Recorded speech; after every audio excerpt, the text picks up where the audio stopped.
Hello friends, welcome back to my channel. তোমরা সবাই কেমন আছো? আশা করি ভালোই আছো। আজকে আমি আবার চলে এসেছি নতুন একটা রেসিপি নিয়ে।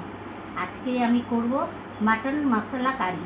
তার জন্য কি কি লাগছে? এই যে মাটন লাগছে, এই যে পেঁয়াজ কুচি লাগছে, দই লাগছে, টমেটো আর কাঁচা লঙ্কা, পেঁয়াজ, রসুন, আদা, আর আছে শুকনো লঙ্কার গুঁড়ো, আর জিরের গুঁড়ো, ধনের গুঁড়ো, নুন, হলুদ, আর লাগছে ঘি, আর কসুরি মেথি, আর মিট মশলা। তাই এবার আমি কি করব, এগুলোকে আলাদা আলাদা পেস্ট করব। এই টমেটো কাঁচা লঙ্কা আলাদা পেস্ট করব, আর রসুন, আদা আর পেঁয়াজ এই দুটো একসাথে পেস্ট করব। কেন আলাদা করব? এই মশলাগুলো আমার সব আলাদা আলাদাভাবে দিতে হবে, তাহলে এক একটা স্মেল বেশ আলাদাভাবে, গন্ধটা বেশ, স্মেলটা ভালো বেরোবে। আর এই পেঁয়াজ কুচিটা আমি ভেজে নেব, লাল করে ভেজে নেব। ঠিক আছে, চলো বন্ধুরা যাই। এই দেখো, কড়া বসিয়ে দিয়ে সাদা তেল বসিয়ে দিয়েছি। এখানে একটু মনে হচ্ছে আলু, কয়েক পিস আমি আলু ভেজে নিয়েছি। অপশানাল, তোমরা আলু দিতেও পারো, নাও দিতে পারো।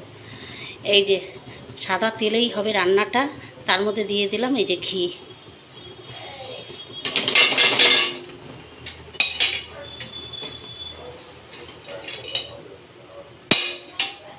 এবার তেলটা একটু গরম হলে দিয়ে দেবো এই যে পেঁয়াজ, এই পেঁয়াজ কুচিটা।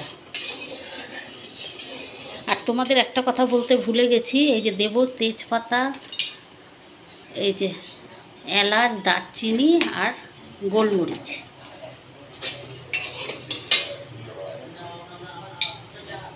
এই ঘিয়ের মধ্যে যদি পেঁয়াজ ভাজো, স্মেলটা ভালো বেরোয়। ঘি আর তেল মিশিয়ে, সাদা তেল মিশিয়ে। এই যে এবার দিয়ে দেবো এই যে পেঁয়াজ। পেঁয়াজটা লাল করে ভেজে নেবো, বেরেস্তার মতো।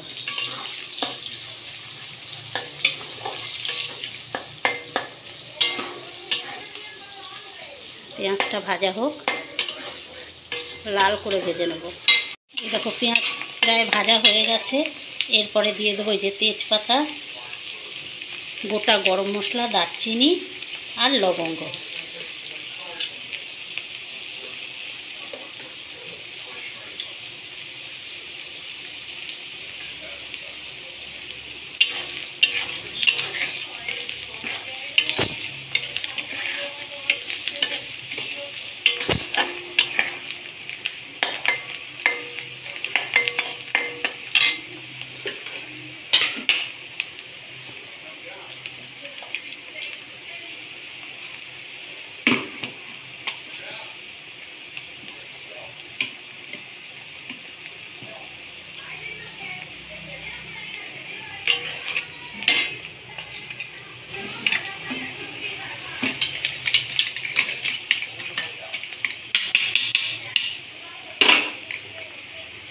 এবার দিয়ে দেবো দই।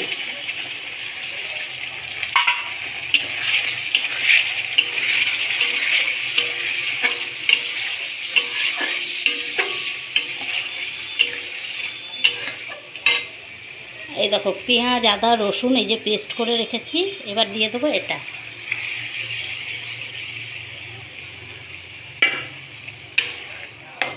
ভালো করে কষিয়ে নিই।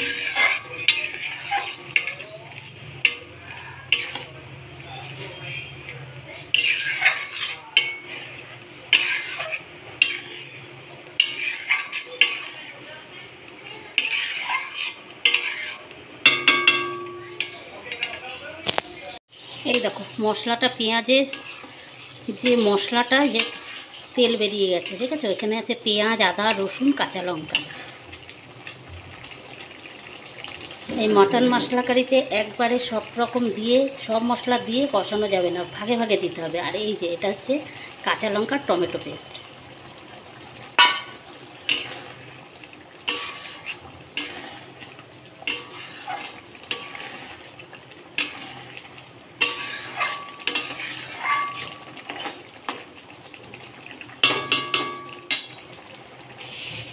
এবার এর মধ্যে দিয়ে দেবো হলুদ,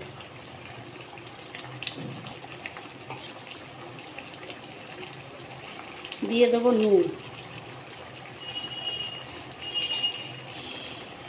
পরিমাণ মতো নুন দেবে, পরিমাণ মতো হলুদ,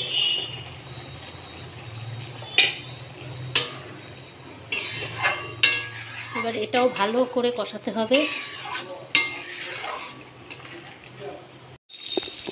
এই দেখো তেল বেরিয়ে গেছে, এটাও কষানো হয়ে গেছে। এবার দিয়ে দেবো মাংস। এই দেখো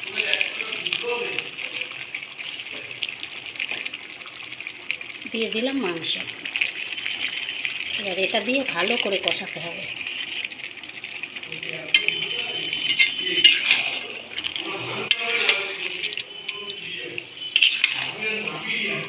এই দেখো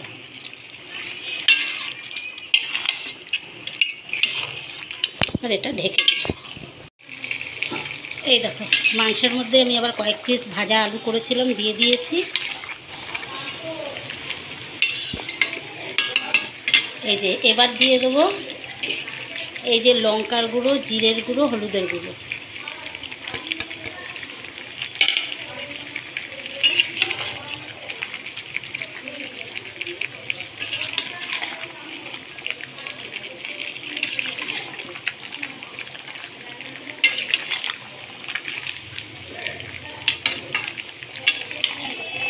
এবার এটা আবার ঢেকে দিই।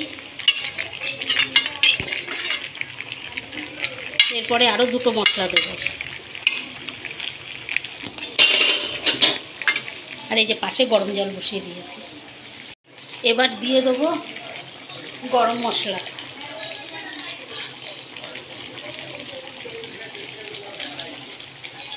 আর দিয়ে দেবো এই যে মিট মশলা।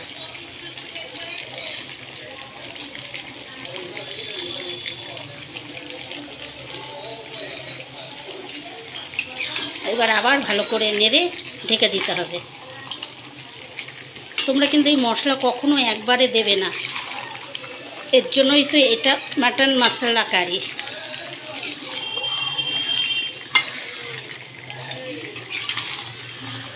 এর জন্য এটা স্মেলটা বেরোবে বেশ সুন্দর।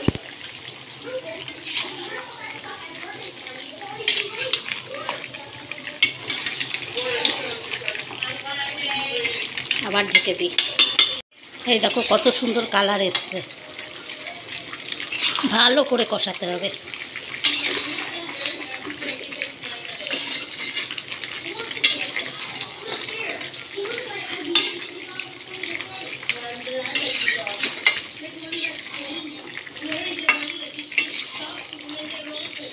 এরপরে প্রেসার কুকারে দিয়ে দেবো।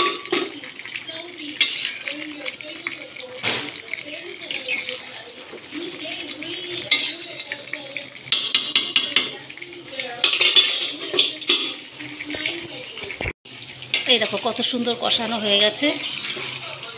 এবার এটা প্রেসার কুকারে দিয়ে দেবো।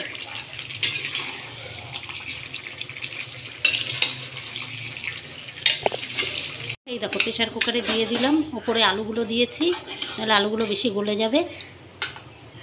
এই যে এইবার ঢেকে দেবো। এবার প্রেসার কুকারটা আটকে দিই। এই দেখো মাংস আমার রেডি। এবার বললাম না একটা জিনিস দেওয়া বাকি, এই যে কসুরি মেথি, এটা একটু হাতে ক্রাশ করে নিতে হবে, ক্রাশ করে নিয়ে তারপরে দিতে হবে।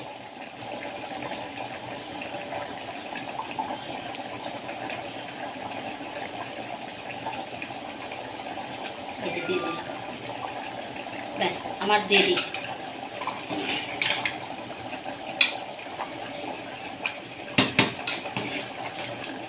হয়ে গেছে, এটা ঝোলটা টেনে যাবে। চলো আমার মাটন মশলা কারি রেডি।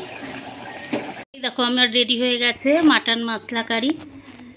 তোমাদের এই যে বাটিতে দেখিয়ে দিচ্ছি। কালারটাও সুন্দর হয়েছে, খেতেও হেভি টেস্ট হয়েছে। আমি যেভাবে করলাম তোমরা সেভাবে করে আমাকে কমেন্টস করে জানাবে কেমন হলো। আর তোমরা অবশ্যই করে খেয়ে দেখো, সত্যি খুব ভালো লাগে খেতে। আর ভিডিওটা স্কিপ করে দেখলে তাহলে বুঝতে পারবে না, কেন পুরোটা দেখলে তবে বুঝতে পারবে। ঠিক আছে,